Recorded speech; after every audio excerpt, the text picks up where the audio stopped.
வணக்கம் அன்பு நண்பர்களே. தமிழ்நாட்டில் தமிழக அரசு ஒரு வகையில் கல்வியர் சிறந்த தமிழ்நாடு அப்படின்னு ஒரு பக்கம் விழா எடுக்கிறாங்க. இன்னொரு பக்கம் அரசு பள்ளிக்கூடத்தில் திருவள்ளூர் மாவட்டத்தில் ஒரு பள்ளிக்கூடத்தில் அந்த அரசாங்க பள்ளிக்கூடத்தில் படிக்கக்கூடிய அந்த மாணவன் அப்படியே சுவர் இடிந்து விழுந்து மரணித்து போகிறார். இந்த சம்பவங்களை எப்படி புரிஞ்சுக்கிறது? கல்வியில் சிறந்த தமிழ்நாடுன்னு விழா எடுக்கிறத கொண்டாடுறதுக்கா அல்லது கள்ளச்சாராய மரணத்திற்கு 10 லட்சம் ரூபாய் கொடுக்குறாங்க. அந்த மாணவன் பள்ளிக்கூடத்தில் தன்னோட உணவு அருந்தக்கூடிய பகுதியிலிருந்து உணவு அருந்திக்கிட்டு இருக்கிறப்ப ஒரு காம்பவுண்டு சுவர் இடிந்து விழுந்து உயிரிழக்கிறார். பயன்பாட்டில் இல்லாத காம்பவுண்டு சுவராக இருந்தாலும் கூட அது பள்ளிக்கூடத்துக்குள் இருக்கக்கூடிய காம்பவுண்டு சுவர், அந்த பக்கச்சுவர், அது இடிந்து விழுந்து ஒரு மாணவன் உயிரிழக்கிறாரு. அந்த இருந்த மாணவனினுடைய குடும்பத்திற்கு 3 லட்சம் ரூபாய் நிவாரணம் அறிவிக்கப்படுது. கள்ளச்சாராயம் குடித்து இறந்தவர்களுக்கு 10 லட்சம் ரூபா.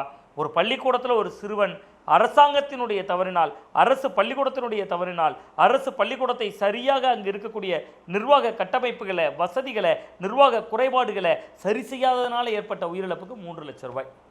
இதை எப்படி நாம் புரிந்து கொள்ள முடியும்? கள்ளச்சாராய மரணம். கள்ளச்சாராயம் யார் குடித்தா? முழுக்க முழுக்க கள்ளச்சாராயம் குடிக்க வேண்டும் என்று மனநிலை கொண்டவர்கள் குடித்தார்கள். எதுவும் அப்பாவி மக்கள் இல்லை. அது ஒரு வகையில் தவறு தான். கள்ளச்சாராயம் காய்ச்சி விற்பது எவ்வளவு குற்றமோ அதே போன்று கள்ளச்சாராயம் பருகுவதும் கூட ஒரு குற்ற நடவடிக்கை தான். பட் அது யாருடைய தோல்வி? அரசாங்கத்தினுடைய தோல்வி.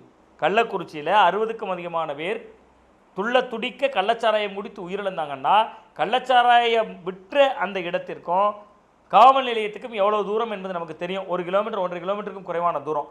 அப்படி இருந்த பிறகும் கூட கள்ளச்சாராய விற்பனை களை கட்டி கிட்டத்தட்ட 60க்கும் அதிகமான பேர் அங்கே உயிரிழந்திருந்தாங்க. கள்ளச்சாராயத்தில் மரணமடைந்தவர்களுக்கு 10 லட்சம் ரூபாய் அறிவிக்கப்படுது. ஏன் ஒரு நடிகர் கட்சி தமிழக வெற்றிக் கழகத்தினுடைய கட்சி கூட்டத்திற்கு போய் இறந்தவர்களுக்கு கூட நிவாரணம் அறிவிக்கப்படுது. அது தமிழக அரசும் அறிவிக்குது. அதே நேரத்தில் அங்கே இருக்கக்கூடிய தமிழக வெற்றிக் கழகமும் கூட அறிவிக்கிறாங்க.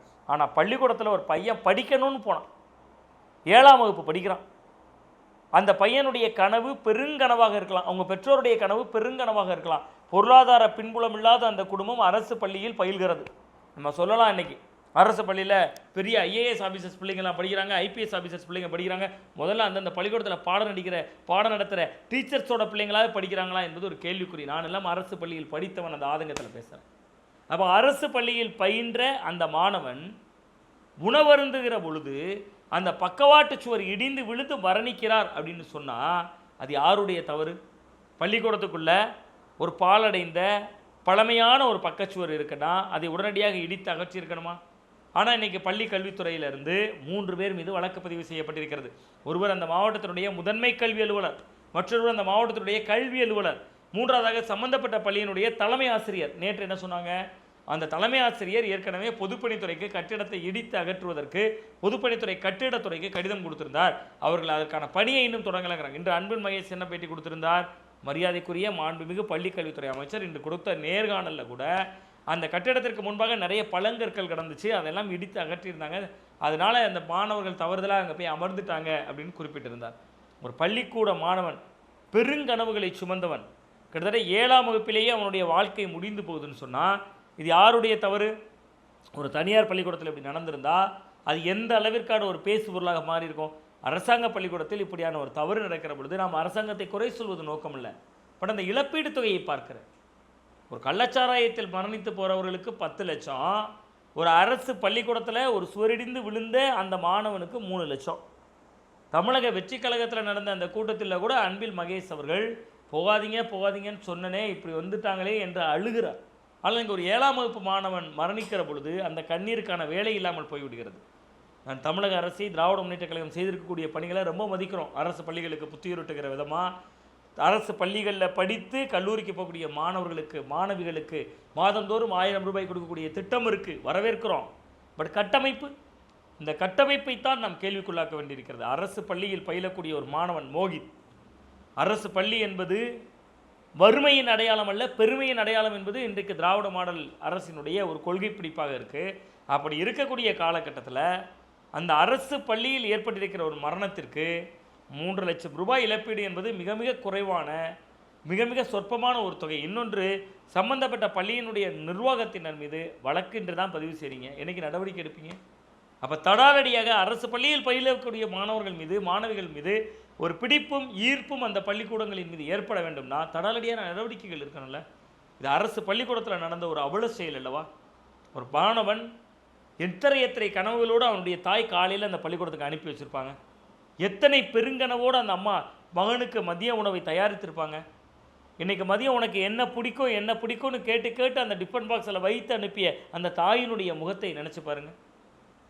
நான் மிகவும் வசதி குறைவாக இருக்கிறேன், அல்லது நான் மிகவும் பொருளாதாரத்தில் பின்தங்கிய நிலையில் இருக்கிறேன், என்னால் என் பிள்ளையை அரசு பள்ளிக்கூடத்தில் தான் படிக்க வைக்க முடியும். ஆனால் இன்றைக்கி அரசு பள்ளிக்கூடமே வறுமையின் அடையாளம் அல்ல, பெருமையின் அடையாளம்னு தமிழக அரசு சொல்லுது. அரசு பள்ளிகளில் ஏராளமான திட்டங்கள் கொடுக்குறாங்க, ஆங்கில வழி கல்விக்கான பயிற்சி கொடுக்குறாங்க. இப்போ இன்னும் சொல்லப்போனால் நீங்கள் வளர்ந்த பின்பு ஒரு கல்லூரிகளுக்கு போகினால் மாதம் 1000 ரூபாய் கிடைக்குது. அரசு பள்ளியில் படித்தவர்களுக்கு வேலைவாய்ப்பில் முன்னுரிமை வருது, தமிழ் வழி கல்வியில் படித்தவர்களுக்கு வேலைவாய்ப்பில் முன்னுரிமை வருது.